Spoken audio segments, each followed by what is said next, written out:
Firman Tuhan Harian. Semua gereja memiliki jemaat yang mendatangkan masalah bagi gereja atau ikut campur dalam pekerjaan Tuhan.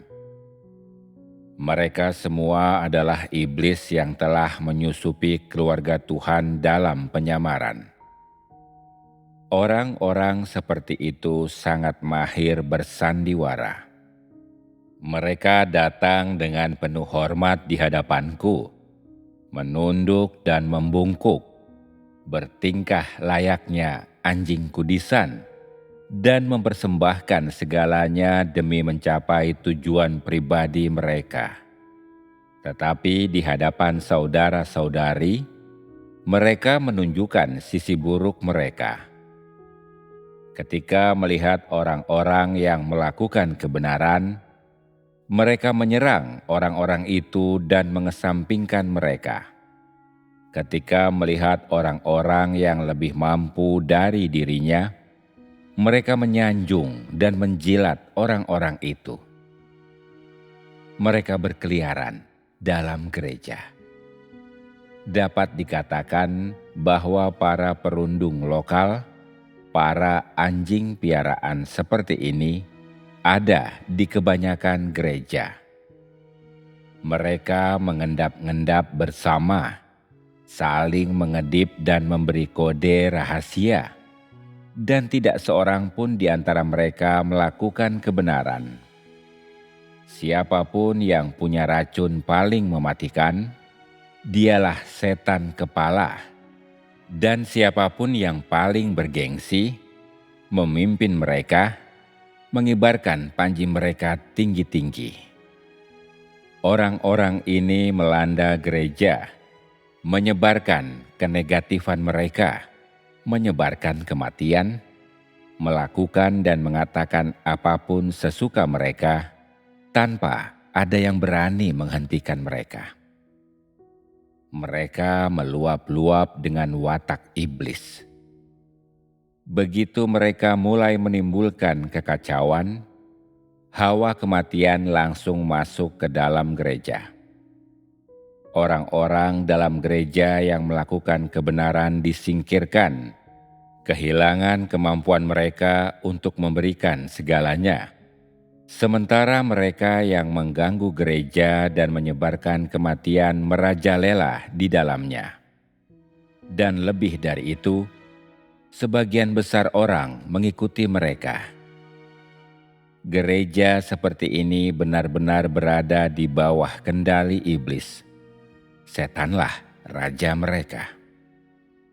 Apabila jemaat tidak bangkit dan menghalau dedengkot iblis ini, cepat atau lambat mereka juga akan hancur. Mulai sekarang, harus ada tindakan tegas terhadap gereja-gereja semacam ini. Jika orang-orang yang mampu melakukan sedikit kebenaran tidak mencarinya, maka gereja itu akan dihapuskan. Jika suatu gereja tidak memiliki seorang pun yang mau melakukan kebenaran dan tidak ada seorang pun yang bisa memberikan kesaksian bagi Tuhan, gereja tersebut haruslah sepenuhnya dikucilkan dan hubungannya dengan gereja-gereja lain harus diputuskan. Inilah yang disebut mengubur kematian. Inilah yang disebut mengusir iblis.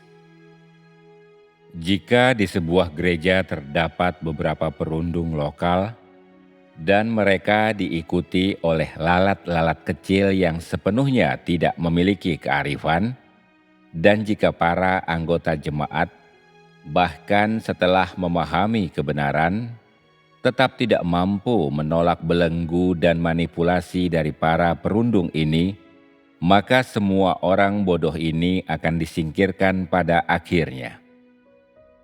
Lalat-lalat kecil ini mungkin tidak melakukan sesuatu yang mengerikan, tetapi mereka bahkan lebih licik, lebih licin, dan pintar mengelak, dan setiap orang yang seperti ini akan disingkirkan. Tidak akan ada seorang pun yang tersisa.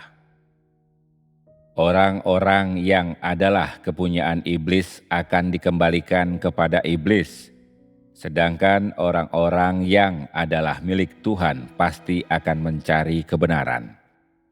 Ini ditentukan oleh natur mereka.